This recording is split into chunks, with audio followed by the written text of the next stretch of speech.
कई बार हिंदुओं को इसी बात से डर लगता है कि मैं हिंदू हूँ, ये कह दूंगा तो मेरे ऊपर अत्याचार ज़्यादा होंगे। जैसे बांग्लादेश का हम एग्जांपल ले लें, और ये सवाल कभी भीतर भीतर मन से भी उठता है कि भगवान की इतनी लीलाएं हम सुनते हैं, इतना सब कुछ है, लेकिन इतने जब कष्ट दूसरे धर्म के लोग हिंदुओं पर करते हैं तो भगवान बचाने आए नहीं, तो उनको हिंदू कहने में डर लगता है। वो सोचता है अपने आप को मैं मुस्लिम ही क्यों ना कह लूँ, बच तो जाऊँगा कम से कम।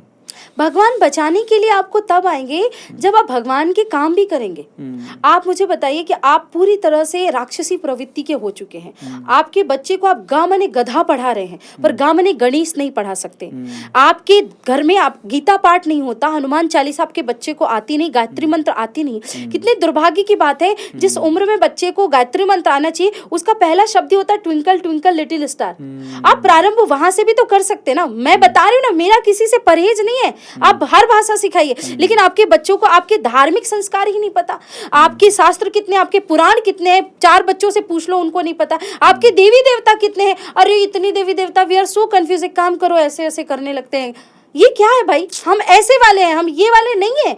आपने बहुत गलत राह पकड़ ली है। तो बच्चों को अगर पता ही नहीं होगा कि धर्म क्या है, भगवान क्या है, तो भगवान आएंगे कैसे। और रही बात जो आपने कही ना कि जिस प्रकार से हिंदुओं पे अत्याचार हो रहे हैं, आप सच में, मैं आपसे बोलती हूँ, क्षमा करिएगा, और लोग अगर सुनेंगे तो शायद उनको थोड़ा कड़वा लगे, लेकिन हिंदुओं की स्थिति की वजह खुद हिंदू ही है। क्योंकि अरविंद जी, कुल्हाड़ी जो होती है ना, कुल्हाड़ी आपने देखी होगी, एक लोहे की कुल्हाड़ी लकड़ी को कभी नहीं काट सकती। कुल्हाड़ी में लकड़ी का हत्था ना होता तो लकड़ी के कटने का रास्ता ना होता। आप सोचो, जयचंद जैसे लोगों ने, इन सेकुलरिज्म के शिकार लोगों ने हमको सबसे ज्यादा नोचा है। टू बी वेरी ऑनेस्ट, कि आप उनके यहाँ सेवैया खाने तो चले जाते हो, पर कौन सा व्यक्ति है जो आपके यहाँ रामनवमी में अपने बच्चों को राम बना के लाता है, जन्माष्टमी में अपने यहाँ कृष्ण बना करके लाता है, आपकी यात्राओं में सम्मिलित होता है, आप उनकी दरगाहों पे जाते हो, कौन सा व्यक्ति आपके मंदिर में आता है।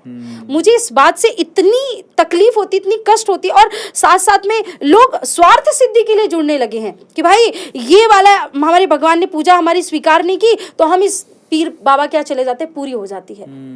ऐसा बिल्कुल भी नहीं है, एक कर्म है। आप थोड़ा पढ़ो अपने शास्त्रों को, जब जिस चीज का समय होगा तभी आपको मिलेगा। वो आपका कर्म था उस समय आपको मिलना।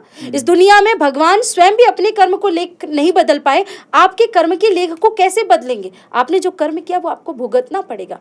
तो हिंदुओं के पतन का कारण स्वयं हिंदू हैं, उनको इस बात को समझना होगा। क्योंकि हमारे यहाँ जान देने वाले, दुख की बात है ना, क्षमा करिएगा, कि गांधी जी ने जो चरखा चलाया उसकी रस्सी हमने सुरक्षित करी है, मैं उसको प्रणाम करती हूँ। पर भगत सिंह जिस फांसी के फंदे पे झूले, वो रस्सी कहाँ गई, है ना।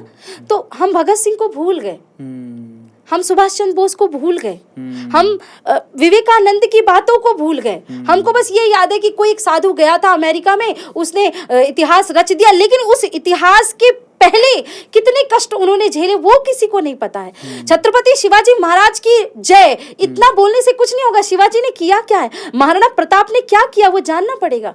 यहाँ तो एक घोड़े में भी हिंदुत्व होता था जिसने अपने स्वामी के लिए हंसते हंसते प्राण दे दिए। यहाँ जटायु के अंदर इतना भाव था, एक पक्षी के अंदर जिसने माता सीता के लिए अपने प्राण दे दिए। तो फिर कहाँ गया वो हिंदुत्व, कहाँ गया वो सनातनी। तो कहीं ना कहीं हमारे पतन का कारण हम स्वयं हैं। बिल्कुल सही बात बोल रहे हैं। ये बात मैं भी, अगर ये मुंह से ना कहती, कहीं डेवलपमेंट हो जाती, तो मैं भी ये बात बोलता।